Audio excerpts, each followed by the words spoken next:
Salam sepak bola, teman-teman netizen atau warganet yang saya hormati semuanya. Welcome back ke konten terbaru dari channel YouTube Triple B. Pertama-tama saya ingin mohon maaf bahwa kemarin saya tidak membuat konten karena saya sangat sibuk. Tapi hari ini saya perlu membuat konten ini karena saya ingin memberikan preview dari dua pertandingan di English Premier League yang melibatkan dua tim besar yang sedang bersaing agar bisa menyelesaikan musim ini dengan berada di zona 4 besar supaya bisa bermain di Champions League musim depan. Pertandingan pertama adalah antara Bournemouth versus Manchester United dan pertandingan kedua adalah antara Liverpool versus Aston Villa yang akan dimainkan nanti malam mulai pukul 21.00 waktu Indonesia Barat. Sebetulnya ada pertandingan lainnya antara Nottingham Forest versus Arsenal, tapi saya pikir lebih baik saya membahas pertandingan dari Liverpool dan MU saja karena kan sudah pasti Arsenal akan menjadi juara 2 dari English Premier League musim ini. Pertama-tama, tentu saya ingin membahas pertandingan antara Bournemouth versus Manchester United yang kita tahu adalah pertandingan yang sangat penting bagi Manchester United. Karena seandainya Manchester United gagal menang, apalagi kalah di pertandingan ini, dan kemudian Liverpool bisa meraih kemenangan lawan Aston Villa, maka Liverpool yang akan mengambil alih posisi atau peringkat sementara dari Manchester United di peringkat nomor 4. Jadi pertandingan ini wajib dimenangkan Manchester United. Mau tidak mau, mereka harus meraih kemenangan, teman-teman. Dan lawannya kali ini adalah Bournemouth, yang kita tahu bukan merupakan tim yang kuat. Dan kabar baiknya bagi Manchester United bahwa Bournemouth sudah aman dari degradasi. Karena meskipun poin mereka belum mencapai total 40 poin, tapi kalau teman-teman lihat di klasemen sementara saat ini, tim yang sekarang berada di zona degradasi yang posisinya paling tinggi, yakni Leeds, poinnya itu 31. Dan Bournemouth poinnya sekarang kan 39. Jadi meskipun Bournemouth kalah di sisa 2 pertandingan mereka dan Leeds menang di sisa 2 pertandingan mereka, ya tetap Leeds tidak akan bisa mengejar Bournemouth. Artinya poinnya tidak akan bisa menyamai poinnya dari Bournemouth. So Bournemouth is safe. Jadi ya belum tentu juga Bournemouth akan bermain ekstra agresif di pertandingan ini seperti yang biasa dilakukan oleh tim-tim yang sedang berjuang agar tidak degradasi. Tapi sebaliknya, Bournemouth kemungkinan besar akan bermain lepas karena ya udah mereka udah aman. Dan di kandang sendiri mereka menjamu salah satu tim besar di English Premier League. Artinya kemungkinan mereka akan bermain lepas. Tapi itu juga jika Bournemouth bermain lepas adalah kabar baik bagi Manchester United karena Manchester United itu sebetulnya suka berhadapan dengan tim-tim yang berani bermain terbuka agar mereka juga bisa memanfaatkan counter attack. Karena Manchester United adalah salah satu tim yang juga biasa mencetak gol melalui proses counter attack. Kan mereka punya banyak pemain yang kreatif di tengah. Ada Bruno Fernandes, ada Eriksen, dan ada Casemiro. Yes, Casemiro juga kreatif. Dia bisa banyak memberikan umpan-umpan kunci. Dan di depan kita tahu biasa mengandalkan Anthony, Sancho, dan kemungkinan Rashford atau juga Martial. Jadi MU ini sebetulnya punya kecepatan dalam membangun proses counter attack. So, if Bournemouth play open, ya bagus juga bagi Manchester United. Tapi, feeling saya tidak akan seagresif seperti biasanya. Karena mereka udah aman. Ya, mereka juga akan coba menikmati jalannya pertandingan. Para pemain Bournemouth juga akan coba mengambil resiko. Gak masalah kalaupun kalah. Yang penting memberikan perlawanan ke Manchester United. Nah, itulah yang disuka oleh para pemain MU. Tapi, bagi para pemain MU, mereka perlu menjaga kekompakan di lini pertahanan. Karena salah satu masalah MU musim ini adalah di lini pertahanan mereka, teman-teman. Apalagi ketika mereka bermain di pertandingan tandang ya. Karena faktanya nih teman-teman, dari 18 pertandingan yang MU sudah main away, mereka telah kemasukan, kalau saya nggak salah, total 33 gol. Kan banyak banget kemasukan gol mereka tuh dari partai tandang. Bahkan di 2 pertandingan tandang mereka sebelumnya kalah kan. Lawan West Ham dan juga lawan Brighton. Memang kalahnya cuma 1-0. Tapi kan kalah. Dan yang kedua, ketika mendapatkan peluang, kalau bisa dari peluang pertama, langsung harus bisa mencetak gol. Karena itulah salah satu kelemahan lainnya dari Manchester United musim ini. Contoh di pertandingan lawan Wolves. Di kandang sendiri. MU menciptakan banyak sekali peluang, tapi kok harus menunggu sampai masa injury time untuk kill the game? Seharusnya kan nggak perlu menunggu sampai segitu lama. Jika Wolves menyamakan kedudukan, mendapatkan 1 poin, kan bisa aja. Nah, jadi MU musim depan perlu juga membeli banyak pemain. Kalau menurut saya perlu membeli 4 pemain, teman-teman. 1 di posisi penjaga gawang untuk menjadi pelapis dari De Gea. Ya, kalau De Gea cedera kan bahaya juga. Kemudian 1 pemain di pertahanan, center back. Kemudian satu pemain di tengah, perlu lagi satu lagi, dan satu pemain di depan, yakni di posisi striker. Harus striker yang buas. MU need that. Kalau nggak, MU akan sulit dalam urusan mencetak gol. Karena sebetulnya MU juga bukan merupakan tim yang produktif musim ini, meskipun rekor defense mereka nggak buruk juga. Tapi kan secara goal scoring, ya mereka harus bagus. Kalau nggak, mereka gimana caranya akan bisa kembali menjadi juara dari English Premier League? Ya kalau Arsenal, goal scoringnya udah bagus, defense-nya lumayan, tapi kadang-kadang para pemainnya blow on juga kan? Ya betul kan, sering melakukan kesalahan. Ya maaf, saya sedikit curhat lah tentang Arsenal, karena kecewa juga saya dengan mereka. Kan seharusnya nih, Arsenal sebetulnya sudah unggul jauh dari Manchester City kan? Tapi ya karena kesalahan para pemain mereka sendiri. Nah itu juga yang biasa dilakukan oleh para pemain MU. Kadang-kadang mereka salah, bisa dimanfaatkan oleh para pemain tim lawan. Terus cara Bournemouth bermain seperti apa? Mereka nih bermain seperti klub-klub Inggris zaman dulu. Ya, main menunggu di tengah, main mid block atau main low block, kemudian dapat bola langsung memberikan long ball. Langsung direct pass atau umpan-umpan silang yang tinggi. Nah, artinya para pemain MU yang berada di tengah harus bisa mencegah para pemain Bournemouth itu mengalirkan bola ke depan, karena para pemain Bournemouth di depan seperti Billing, Solanke, Ryan Christie, mereka cepat-cepat.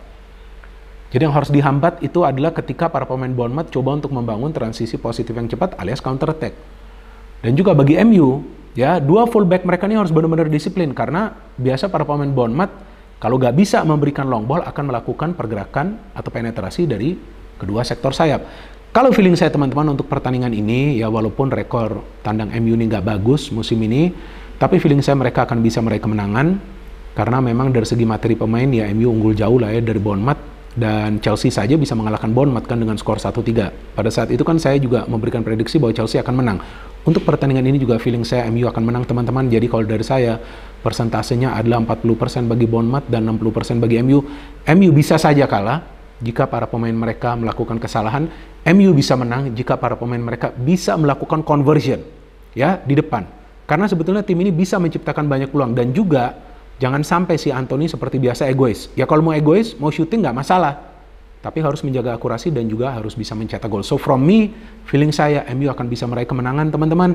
Persentasenya adalah 60% bagi MU dan 40% bagi Bournemouth. Dan sekarang saya ingin membahas pertandingan kedua antara Liverpool versus Aston Villa. Ini pasti seru nih teman-teman. Karena Liverpool dan juga Aston Villa mengandalkan sepak bola menyerang. Dan kita lihat Liverpool dalam 7 pertandingan terakhir selalu menang. Kok bisa seperti itu? Karena ada turning point di pertandingan mereka lawan Arsenal. Jadi seharusnya Jurgen Klopp berterima kasih kepada para pemain Arsenal yang melakukan kesalahan. Kemudian Liverpool bisa comeback, yang memberikan kepercayaan diri kepada para pemain Liverpool, karena setelah Liverpool bermain imbang lawan Arsenal dengan skor 2-2, mereka selalu menang di 7 pertandingan mereka. Betul kan teman-teman? Dan dalam 3 pertandingan terakhir Liverpool tidak kemasukan gol. Kok bisa Liverpool berubah? Ya pertama, karena para pemain mereka mendapatkan kepercayaan diri lawan Arsenal, mereka bisa comeback, mainnya luar biasa, seharusnya mereka menang. Dan yang kedua, saya melihat bahwa para pemain di tengah sekarang dari Liverpool juga ikut support secara aktif. Jadi gak langsung memberikan bola ke depan dan berharap Salah melakukan keajaiban atau ya trik-triknya lah ya untuk bisa mencetak gol atau memberikan assist. Enggak, mereka ikut terlibat. Mereka bisa mendorong para pemain tim lawan untuk bermain di area mereka sendiri. Nah ini sangat baik. Jadi Henderson, Fabinho, Curtis Jones ataupun Harvey Elliott saya melihat permainannya baik. Maka itu Naby Keita saja udah gak bisa masuk. Ya gak, Milner juga sama sudah gak bisa masuk ke lineup.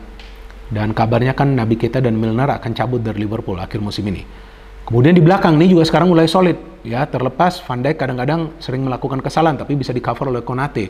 Dan Trent, wah walaupun sekarang dia bermain ekstra ofensif, tapi bisa aja pemain yang menutup ruang dia ketika dia bermain ke depan. Dan saya melihat sekarang Salah, ada pemain yang tidak tergantikan di Liverpool.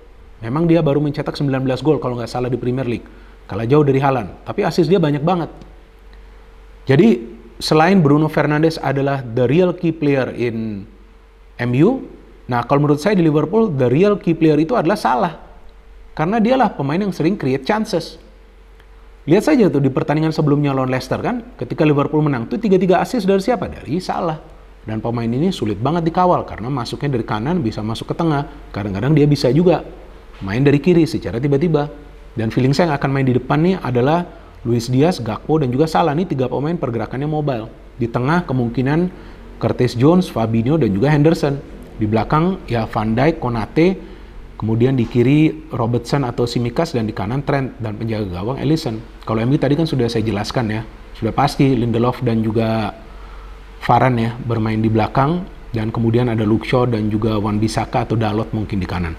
So coming back to this match, nah Aston Villa juga gak bisa diremehkan. Sejak dilatih oleh Unai Emery, memang tim ini ya sekarang bisa mendapatkan posisi yang cukup tinggi, bahkan mereka adalah tim yang paling banyak mendapatkan poin di paruh kedua atau di putaran kedua selain Arsenal dan juga Manchester City.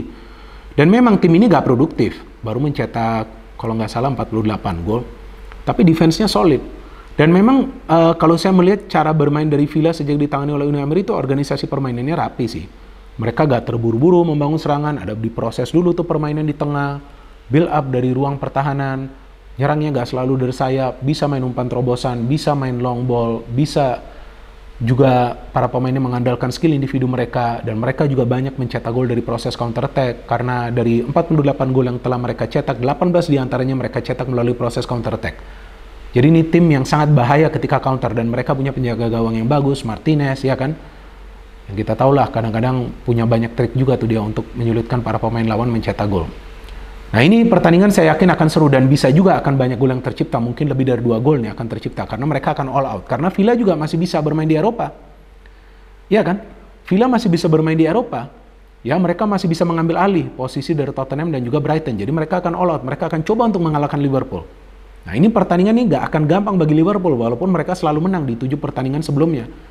Maka itu feeling saya nih, dengan organisasi permainan Emery, kemudian dengan cara dia akan meminta para pemainnya mainin aja bola dulu, ngatur tempo, akan mempersulit para pemain Liverpool untuk bisa menciptakan peluang. Dan bisa saja Liverpool mencetak banyak gol di pertandingan ini jika para pemain yang bermain di tengah juga memberikan umpan-umpan yang lebih banyak. Jangan hanya berharap kepada Salah, karena biasanya nih para pemain Villa akan melakukan man marking kepada key player dari pemain tim lawan.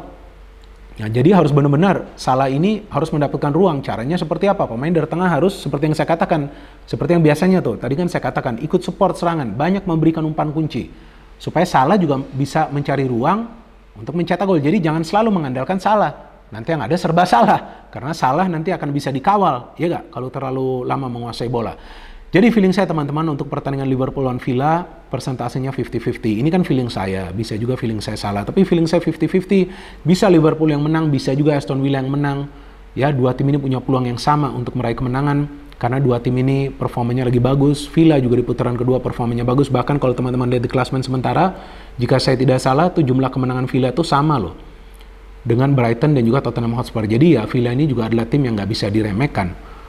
Jadi ya kalau mau mengalahkan Villa, yang penting harus bisa menutup ruang di lini tengah agar para pemain mereka di tengah tidak bisa bermain kreatif, karena kekuatan Villa itu sebenarnya berada di lini tengah.